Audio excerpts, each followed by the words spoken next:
inspire.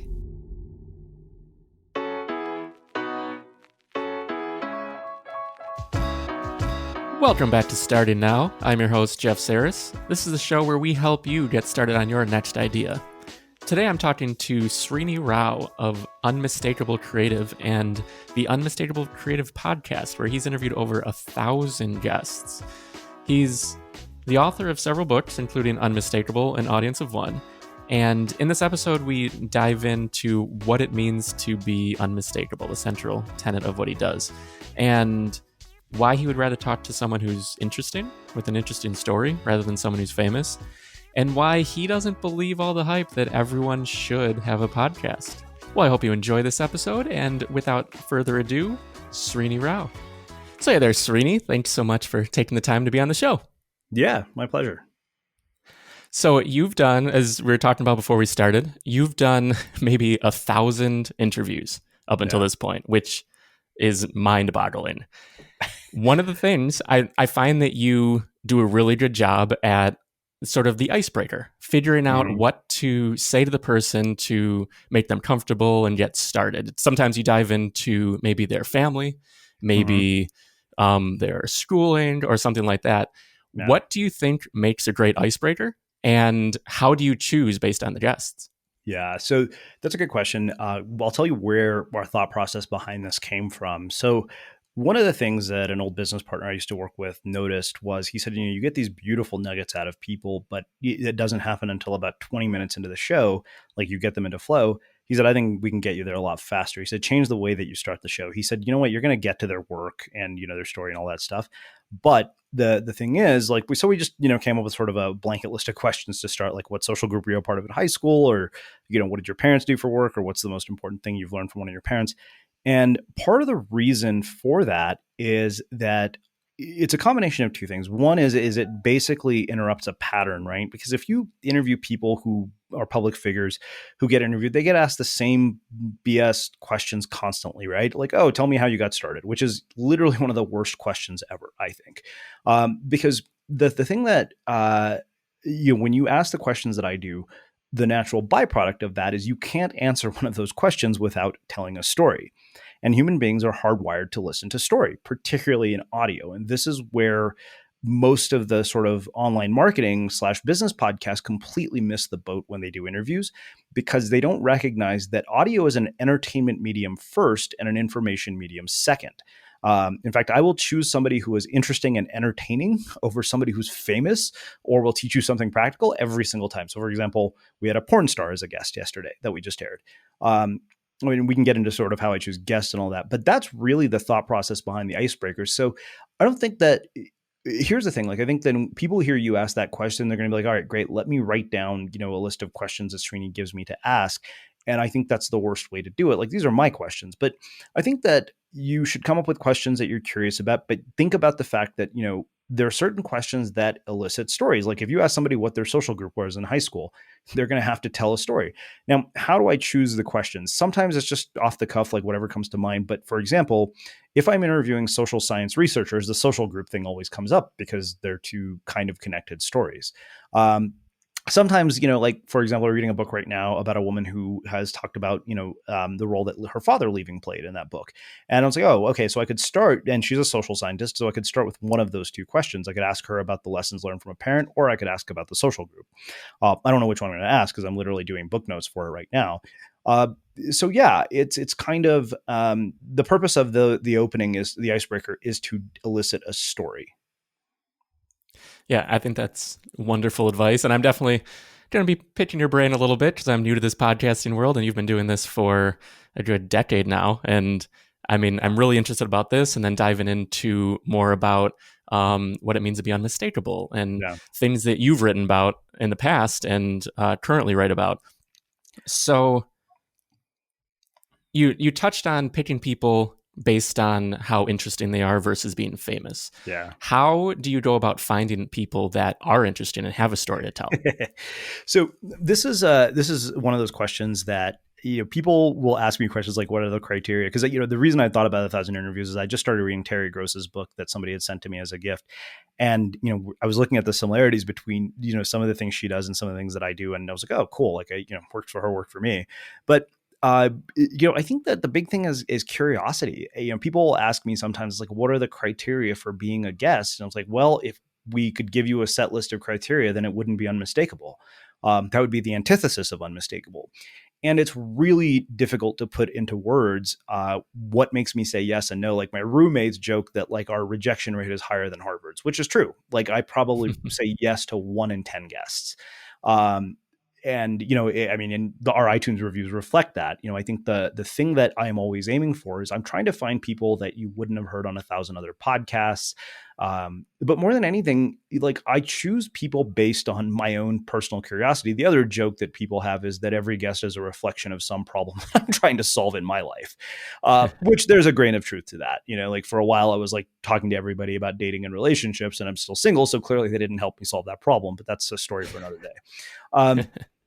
But yeah, that is really it. I'm an avid reader. Funny enough, I don't listen to podcasts. Like, it's not my preferred form of media consumption. I think I don't know why, they just don't hold my attention, which is strange, right? Considering I've done 1,000 interviews. I listen to, I like pop into a few every now and then, but I don't have sort of a regular podcast rotation, which I honestly, I think has given me an edge as an interviewer, because I'm not hearing the way other people do things all the time. But yeah, it's really hard to boil it down into, what it is. But honestly, I kind of let myself just go down rabbit holes. The other thing I do is, if I'm reading a book and I keep seeing names of people who are mentioned in that book, I just start underlining them, and I keep a bullet journal where I have a list of potential podcast guests. So I'm never worried that I'm going to run out of potential ideas for guests. Yeah. So sort of on that note, is bullet journaling how you keep track of all of these ideas and concepts? Because your stuff is very rich with references to things you've read, maybe movies you've seen. No. I don't. It would be very, like, I love the bullet journal. Like, so, I'm writing a piece called The Ultimate Guide to Making Ideas Happen right now. In fact, it's finished, but I use the bullet journal to track my daily tasks, but I use Notion to manage, to have all my book notes, right? So I have an entire database, like a reading list of like 300 books, where I have all the notes from all the books that I've read, highlights, underlines. Like, Ryan Holiday has the note card system. Tiago Forte has something called Second Brain, and I kind of just merged the two.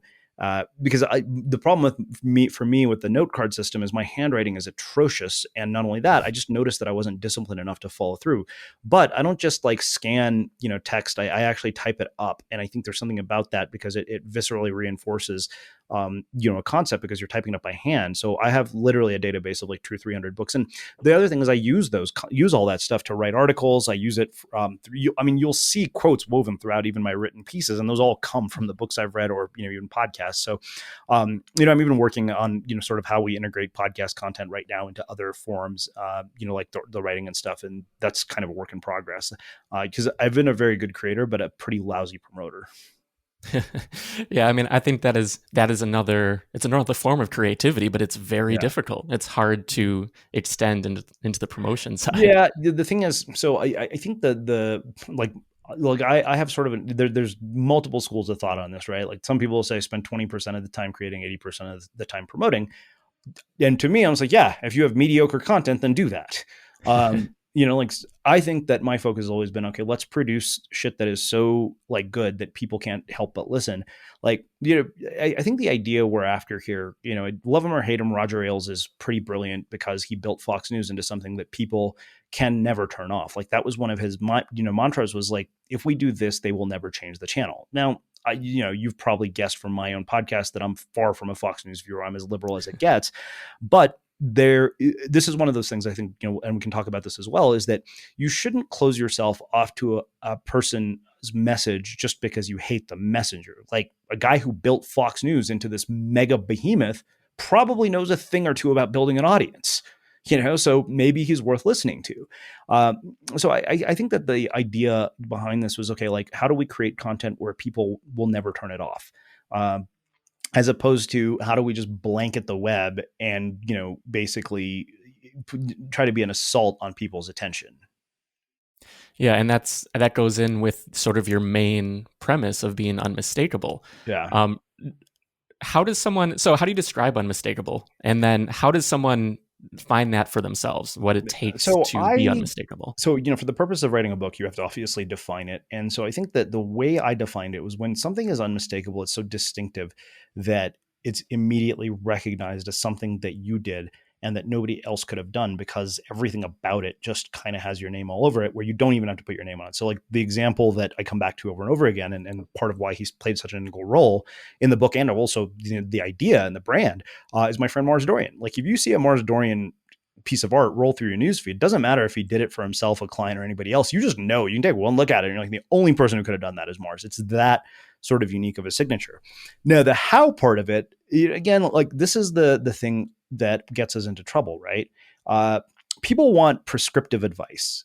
And my advice is very rarely prescriptive. Like I use tactics to kind of, pepper them. But I think there are a couple of ways to do this. And but I think it's really important that we talk about sort of this mindset of, prescriptive advice, because the sort of thing that happens in the world of sort of, online entrepreneurship is you see somebody do something, they get a particular result, and then you think, okay, I'm going to do that exact thing and I'm going to get the same result. Now, like, there's value in learning from other people, but we mistake mimicking and modeling. So, there's a perfect example of this, and no discredit to her, is the people who come out of Marie Forleo's B School. It's funny because I can put 5 websites up next to each other and I can spot B School alumni a mile away. And I remember one of my friends sent me, a list of 5 guests that she wanted to have, and she had been a guest, and she's a PR person. And I looked at all of them side by side and I was like, I don't know what the fuck any of these people do. And I don't understand, what's distinctive about them. But the thing is that you'll see this, they'll like copy the, and you can talk to Laura Belgray, who's Marie's top copywriter, who's been a guest on our show, and she'll tell you the same thing. She'll validate what I'm saying to you because she said it on my show. You get these people, they're like, oh, and so as a result, they deny the very thing that makes them unique, the very thing that makes them distinctive. Now, I think though there are a couple of ways to do this. This is largely a process of discovery. I mean, I met you probably 9 years ago, like I think at South by Southwest or something, but this is a work in progress. Like what you're doing is you're peeling layers of an onion, and that comes through creating. Like you have to put work out into the world to discover this. Like it's not, we didn't fall out of the womb this way. Like we started as a podcast for bloggers talking about how to increase traffic to your blog or how to grow a blog, which now nobody gives 2 shits about on in my audience. And I don't care about because it's just not that interesting to me. But the thing is, like, we wouldn't have gotten there without hundreds of interviews to really understand that. Like, there are through lines and threads in all of your work that you do. And the only way to find those through lines is create more. Like, if you have a small body of work, it's hard to figure that out. So, I think even in the book itself, I said, like, I understood this idea, but it didn't really become unmistakable until 2014. Like, that's when we completely gutted the old brand, rebranded it, brought in all this artwork and all this stuff. But I think this is the thing that I always tell people, right? It's a bit like a variation on Austin Kleon, Steal Like an Artist. Yes, the thing is that what you want to do is you want to borrow ingredients from other people, but come up with your own recipes. So, for example, if I saw something that I liked, like we're playing with narrative journalism now and going away from just the interview format. You've probably heard some of the episodes we're doing. And, what we're doing is we're kind of like, okay, cool. Like we like that is, that NPR does, but we also have amazing dialogue where our guests, you could create standalone episodes where I don't say a word, and we have. And so it's a bit like basically borrowing various elements. So another example I'll give you is one thing that I always thought when I saw interview shows is like, and I still haven't figured out how to do this because I just don't have the skill set, I don't think, but to take an interview subject and instead of having one person interview that person, tell that person's story through the lens of 3 other people, like a family member, a friend, a sibling. And that would be so much more interesting than the sort of standard interview. Like you would stand out. Like that to me would be unmistakable. So the thing that you have to think about is that you want a compass, not a map, right? A map is great to get you to where somebody else has gone before, but a compass is what's going to lead you to sort of uncharted territory. Like nobody thought of a podcast into animated shorts. Like, we were like, oh, well, the dialogue in our podcast is compelling enough that it could be turned into animated shorts. So let's do that. And so it's borrowing elements from different art forms, like it's terrible best practice for SEO to use a cartoon as your about page. That's like borrowed from comic books, but we did it. So I think that there's this constant sort of experimentation that has to happen to figure out what resonates with an audience. And that's the thing, like we are the anomaly of this world in that we started long before everybody else did, and we've grown slower and we're smaller. But we have an audience that is loyal. Like go look at our iTunes reviews and they're insane. Like some of them are crazy. People are like, my whole family listens to this show. And so that, like, it's a hard question to answer even after writing a book about this, but this is how I've always summed it up in the most crude way possible. Like I jokingly always say that Unmistakable could have alternatively been titled Everybody is Full of Shit, because that's effectively what I just said in a very sophisticated way. I just don't think my publisher would have printed a book titled Everybody is Full of Shit. But that's the thing, right? I came to realize when I saw the pattern over and over again, I was like, wow, no wonder people are struggling, because they're denying the very things that make them interesting because they're trying to be like everybody else. Yeah. And I mean, that is, you embody this. You embody being unmistakable. Like you said, through your podcast, you rebranded, you changed it, you use art. Art flows through everything you do. I've noticed too, as like you as a person, you really embrace opportunities and go for different things to experiment, to see what might stick. I saw a few months ago you did a short film on your family and their cooking. Yeah. And I mean, a short documentary and put it on YouTube, see how it goes, and like doing something like that. And then I was going to bring that up, but I kind of want to zoom past it a little bit because I just discovered that you're going to be on a Netflix show, and well, when this airs, you'll already be on Netflix. Yeah, that's ridiculous. So like that has nothing to do with my creative capabilities. We'll get there. I'll talk about it. I'm happy to talk about it. But yeah, like one thing the weird thing is, like, I got into all of this, I went to business school in LA because I wanted to work in the entertainment industry. Like my dream was to actually pick what went on television and like work in scripted television. But I came to realize nobody hires MBAs to do creative work in the entertainment industry. And the more I got down this path, I realized I was like, I didn't want to pick what went on the air. I wanted to create it. And of course, like I get to do that in a very roundabout way. But film and video were something that always intrigued me. Like I would just have like envy looking at the work that you guys did. I'm like, fuck, how do you do that without like thousands of dollars in expensive camera equipment? But when the iPhone 11 came out and I saw the things that people were doing with it, I was like, okay, you know what? Like, why not? I need a subject. I need something that I find interesting personally, but I need a story. Like I need a storyline in here. And the interesting thing is, I learned how to do the story aspect of this from writing for years. Like I understood how to create a narrative because, like, for a first documentary, there's some technical problems with it where my voice is a little louder and not, but the story itself follows a very clear arc and narrative. And the only reason I knew how to do that was from years of running the podcast and years of writing. And so it was mixing different skill sets. And the truth is, like, I didn't do that because I wanted to build an audience for it. I just wanted to do something because, like, it seemed really fun. And it was. I had a blast doing it. Like, in fact, I've been talking to my roommates about wanting to make a film about what it's like to be quarantined, what friendship is like in this period of being quarantined. We're very lucky that we're, three of us are with each other. We get along famously and we're having a really good time. We're all going as crazy as everybody else is. But, so yeah, here's the thing. Like people say, oh, like you probably will know me as a podcast host, but when people are like, what do you do? I tell them I use the internet to make things. Like that's my job. And so I think that my default sort of question, and I told Chase Jarvis this in Creative Live, is that when new technology comes to market, a lot of people look at it and like, oh, this is cool. And my first instinct is, oh, what can I make with this that I couldn't before?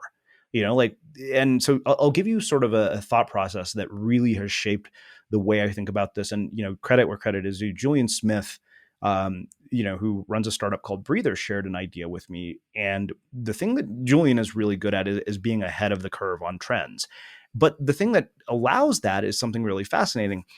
One of the questions, if you actually take this question and dissect it, it's literally the source of billions of dollars in innovation. And that, when you look at new technology, you say, what does this make possible that wasn't before? So let's go back to, say late 90s when the internet was just starting to sort of, surface. Well, the porn industry, who's always at the forefront, figured out how to charge our credit cards, right?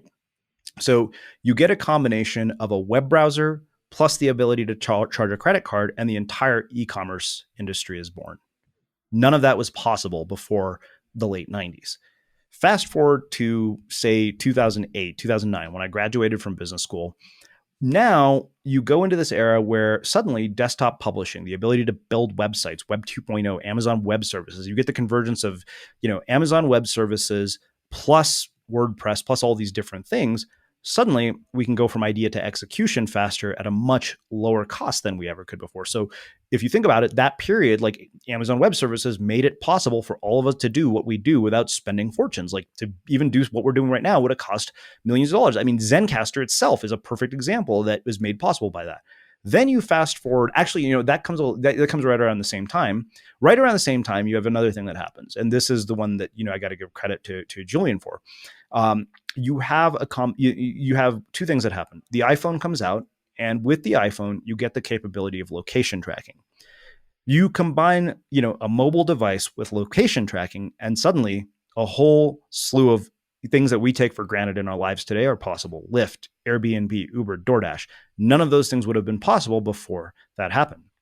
So now we're at this sort of next inflection point where the question you have to ask yourself is, okay, we have all those things. Imagine combining all those things with artificial intelligence. What does that make possible? And the capabilities are pretty much infinite. Like it's going to go to the point where, I mean, you're a photographer. So like, this, like the photo editing, like tedious work that you probably had to do in the past is probably going to be very nil to the point where all that's going to matter is your actual creative capabilities. Because what's going to happen is that as we basically keep bridging this gap between creativity and technology until it's no longer existent, what will happen is that technical proficiency will matter less and less, and imagination will matter more and more, because machines are going to take care of a lot of the technical aspects of this. And, we're still and it doesn't mean that you don't need to be skilled at what you do. So let me be clear on that, but it's a very different type of skill set. Yeah, and sort of along those lines, then you've written about writing 500 words, sort of. or actually, I was going to go though 500 words about 2 years from now. I think it is like sort of your vision of what you may look like in a couple of years. Yeah. What currently are you seeing for yourself with knowing that AI is coming and all these things are happening? Well, look, I mean, it's hard. That's we were trying to predict the future, and I don't have a crystal ball. Like my dream was always to get to the point where I could do a mainstream TV show on Netflix, not a dating show, obviously. But I think that it's hard to say because what I think, like I said, is our execution speed will go up rapidly. Now, you're asking about me in particular. I think the one thing I'm very clear on is I never want to be defined by just one thing. Like I never want to be like, I want the legacy to be a long string of projects, ideas, thoughts. Ultimately, I think just like at the end of my life, what I hope to have accumulated is like a massive body of work, and I'm kind of on my way there. I think that what's interesting is we are now at a point where we have so much content from Unmistakable that we literally could take the existing content and spin it out into a separate show, based on ideas instead of people. It's. So this kind of stuff, I mean, I think what you'll start to see is just as the team is able to grow and as we're able to scale, we will start just kind of, getting bigger and bigger projects out there. Look, I mean, I do want to make more documentary films. I would love to actually write, a television show like for mainstream TV. Those are a couple of things. Those are, sort of lifelong creative goals. Yeah. What are or how big actually is the company? It's tiny. Yeah. It's me and like two freelancers. That's the thing. We've always run lean, and part of that is money, but part of that is intelligence. Like people bloat their teams for no good reason. I was reading Terry Gross's book, and I was just thinking to myself, she has a person who selects guests, a person who does the research. I'm like, oh, yeah, you work at NPR, you probably make a lot more money than I do to do that. And at the same time, like I've never let go of the guest selection, despite the fact that there are services that offer that, because that's the one thing I think is like my sort of gift. My main contribution to this is that. So letting go of that would be stupid because it would literally devalue what we do. Because when we just be, in another database, like it would be just another database of people who are like pitching guests. And like, I know, because I get those pitches and those people sometimes make the cut, sometimes they don't. Mm-hmm. So what are some of the things that you have let go to bring freelancers in to do them? I mean, audio editing is one. We've automated a lot of the production at this point. Like it was funny because I was thinking about, like our snafu here, getting started. And, that doesn't happen to me anymore, not because I'm flawless, but because what we did is we used Airtable and Zapier and all this stuff so that everything gets sent out automatically. No creating links, no emailing guests to notify them that their episodes are live, like no, no scheduling emails. All that is done on autopilot. So I literally just pop in a link. Even sending out pitches, but the only thing I really do nowadays is the interviews. Everything else around the podcast, somebody else does. Yeah, that's awesome. So you mentioned, I want to jump to another concept that I really like that you've written about. So The Art of Unmistakable, when that book came out, I just absolutely loved it. I reread it this weekend and read the next Unmistakable, that book. I haven't gotten to Audience of One just yet, but in one of those books you mentioned being too invested to quit. Yeah. What does that mean for you, and how can people use that sort of as a tool for themselves? So this is a really, here's the thing, like you look at people who do things, and where that came from was a guy who, I started surfing the summer of 2009 when I was or 2008, I was an intern at Intuit. And I remember this guy at the bar, like surfing is incredibly difficult to learn. He was like, go 50 times because you'll be too invested to quit. And so the thing is, it's kind of like if you show up and do something for 50 days, for example, it's like, I'm going to write 50 blog posts. That's it. Like I'm going to commit to 50 if I can get to 50. And the thing that happens is by the time you get to 50, a number of different things start to happen. One is that you actually have visible progress of your efforts, right? That's a whole other concept. But like the key is to make sure that you're tracking progress based on actions, not outcomes, because outcomes are completely out of your control. And that's one huge mistake I see over and over that basically slows people down or causes them to give up.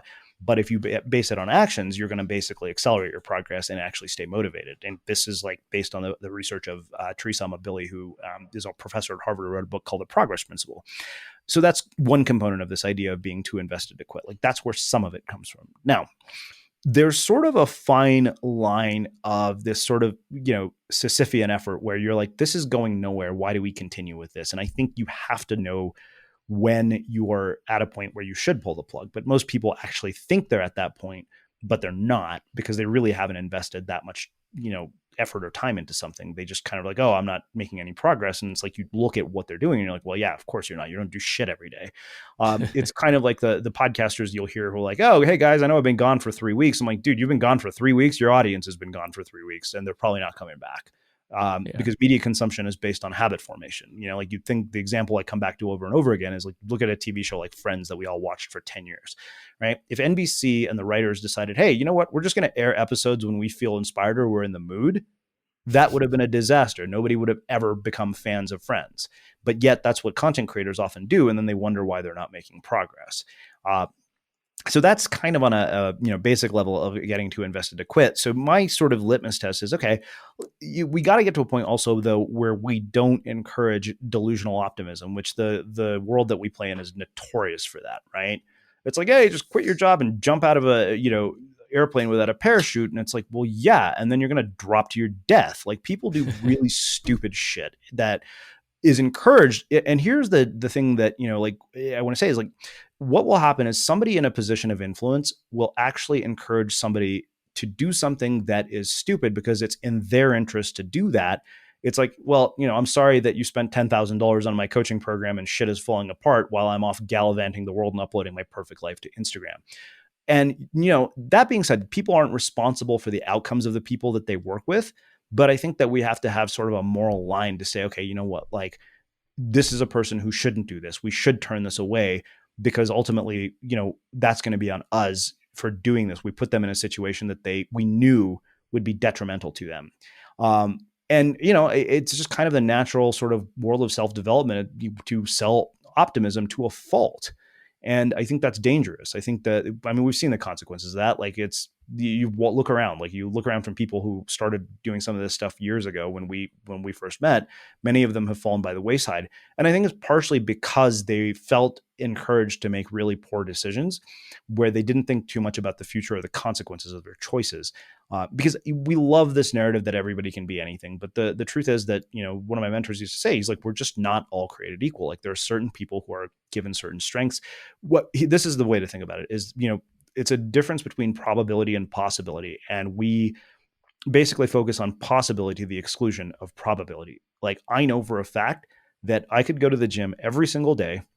I could basically follow LeBron James' training regimen to the letter. And I promise you, I will never be on an NBA court playing ball with LeBron. Yeah, I like that. So, in terms of bailing on stuff, Yeah. what are some things that you've bailed on after you've invested heavily, but you see that point Oh, a perfect where you example need is, to is just cut? planning events. Like we had one really successful one, and then everyone after that was a failure. And the thing is, once you see that, you're like, all right, I'm about to lose money. I mean, this time around, it was like a blessing in disguise that it didn't work because of COVID. Like that would have been canceled anyways. But yeah, I mean, those are the big ones, right? Where we saw it's like, okay, we're going to lose money here. So why we're going to lose enough that it could bankrupt us? Like that's the thing. Mm, I think that making huge bets where you don't protect your downside is just ridiculous. Like and the funny thing is there are ways around that. It's like, don't spend 20, weeks creating a product that nobody wants to buy. Find out if they want to buy it first, yeah. What are some products that you sell, and how have you decided So if people we want them? basically just have one subscription product, which is called Unmistakable Prime, that includes all of our courses, monthly calls, monthly coaching calls, live calls with our guests, with the focus on helping creative people make their ideas happen. It basically simplified our entire business model, and then selling ads. So those are the big ones. I mean, I get hired to do speeches and stuff like that, but I try to to me, everything is about streamlining. It's like, why overcomplicate the hell out of this, Hmm. because then we can put everything into one subscription and we can create lots of products. Because what we're good at is creating content, not constantly selling shit. Yeah. So, what are some of the things in terms of the courses? Some of the things that you offer within Prime? Well, so Prime is like, I wouldn't even just say it's a list of courses, but really it's about what I call the four foundations of, creative success and making any idea happen. And that's, the ability to manage your attention, the ability to develop the right habits, the power of a community. And I can't even remember the other one off the top of my head, even though we just finished, writing this, but, systems. Like, you need systems, so community, systems, attention management, and habit. Like, those four foundations are really the things that make any idea happen. And like, the thing is, once you understand that, you can start, this is where we get back to the idea of progress. You just start to accelerate so much faster. Yeah. So, when it comes to, I'm just gonna shift gears a little bit back to the ins and outs of podcasting a bit for my own curiosity. When you pick a new guest, how do you prep for them, and does it differ if you already know them or there's someone completely new?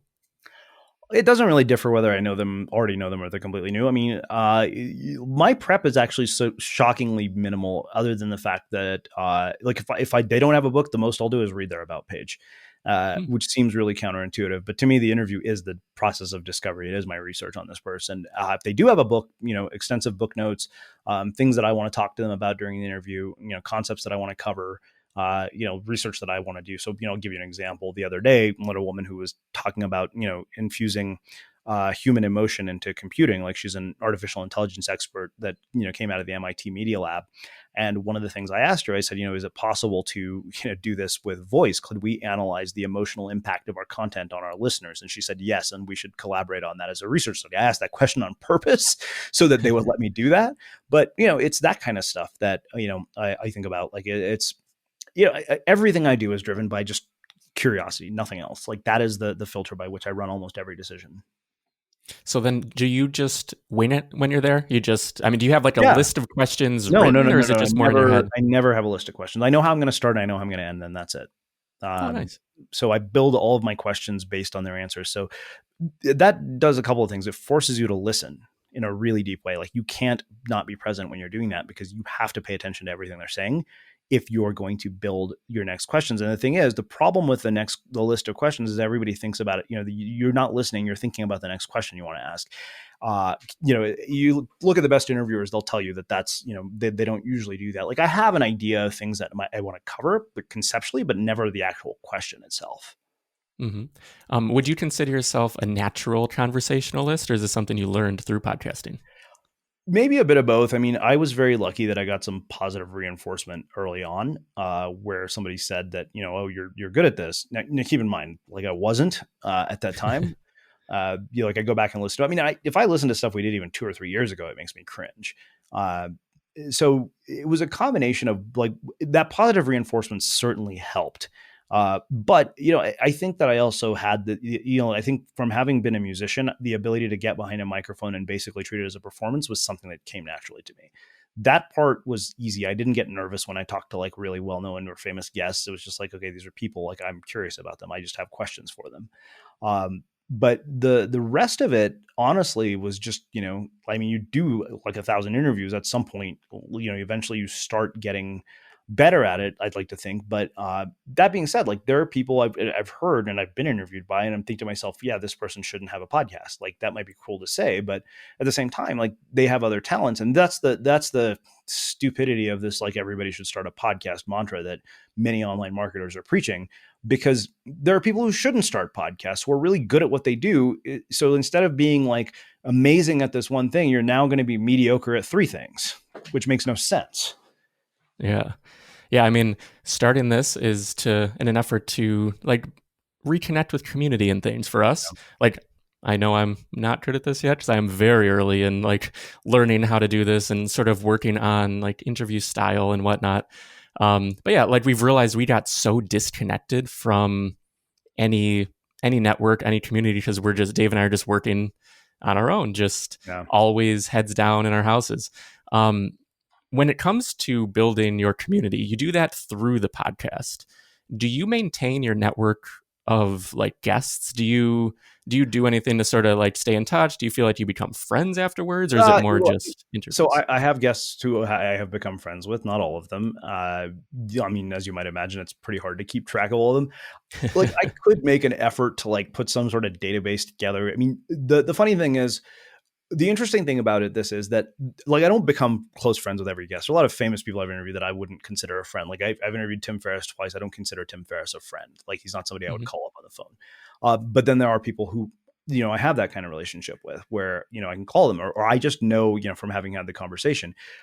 The cool thing about it is that, my friends always joke, they're like, you literally know somebody who could do everything and make anything happen. And I'll give you an example. We're doing this episode where we wanted to use a clip from Trevor Noah about what it means to be black in America, where we weave together, sound bites and all this stuff. And it's really powerful and beautiful. The problem is when we went to Viacom, they're like, the media license is $4,000. So one of the guys in the episode is the founder of the Campaign for Black Male Achievement. So I emailed him and I was like, Sean, I don't know if you can help me make this happen. Like, do you have connections that could help us make a donation or raise the money for it? So he got involved, and first he just offered to pay for the thing. He's like, no, this is something we'll pay for. He's like, just send us an invoice. We'll cover the cost of it. So that alone is an example. But then he got really smart. When I put him on the chain for the Viacom thing, he's like, can you guys make this available as a tax deductible donation to the Campaign for Black Male Achievement? And it's stuff like that. I'm not like, I don't look at my network as, I don't look at them as a place to go and just ask for things, like it's kind of, I'm very mindful about how I do that, probably to a fault. Like sometimes I remember even my agent got on my case. She was like, hey, look, you've done a lot of good for all these people over the years. It's your book launch. She's like, it's time to cash in on that, and yeah, I guess I just never saw it, the people that are in my network that way. Because I feel they've given me so much just by being guests, but I'm also not afraid to ask for help when I need it. I mean, now with Prime, again, we're asking for help and asking them to come and talk. And at the same time, we're giving them yet another opportunity to showcase their expertise. Yeah, I think that's really the way to do it. You're not trying to burn your bridges. Like I think we connect and we're similar in that way because I don't want to say similar in this way. I am the worst at staying in contact with anyone. So part of doing the podcast too is trying to reconnect with some people that like yourself, who are just awesome and doing cool things and having a little chat. Yeah. So I just want to jump over to Indian matchmaking. How did you end up on that show?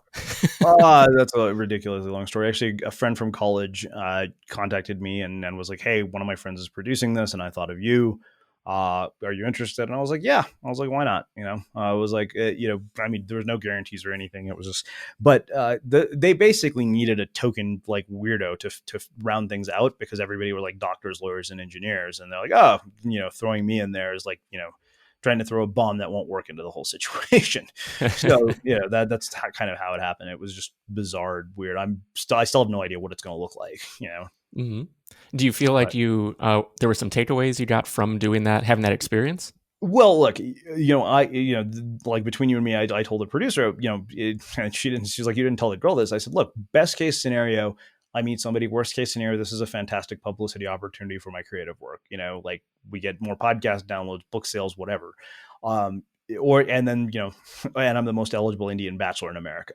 Like it just, I went in with no expectations, and, like, it's kind of like, there's no downside to this. It's actually kind of an interesting, point of exposure. And, and the funny thing is, like, I think my work does come up. So people Google me while they're watching it, like we could see a big spike in a lot of things. And that was kind of worthwhile. So I looked at it more as a media opportunity than I did, the possibility of like, oh, I hope I meet somebody. I was like, yeah, that would be nice, but I wasn't expecting that would, all work out the way I wanted it to. Mm-hmm.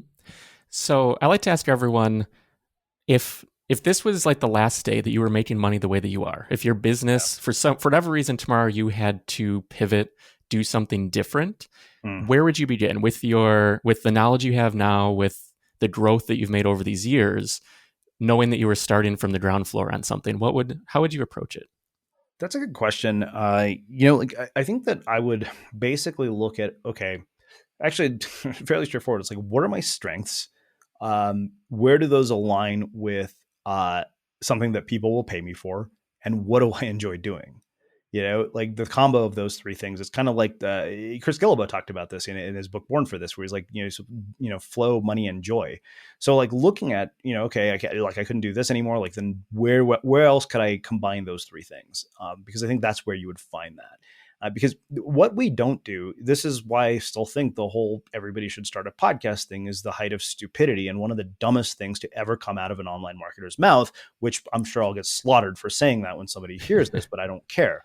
The reason that that's so utterly idiotic is because it doesn't take match quality into account. Like it doesn't take the consideration of, do your talents match the environment or the project? Because for many people, it doesn't, and so when we completely overlook that, that's why people end up in jobs they hate. I know, because every job I've ever had is a job that I've hated.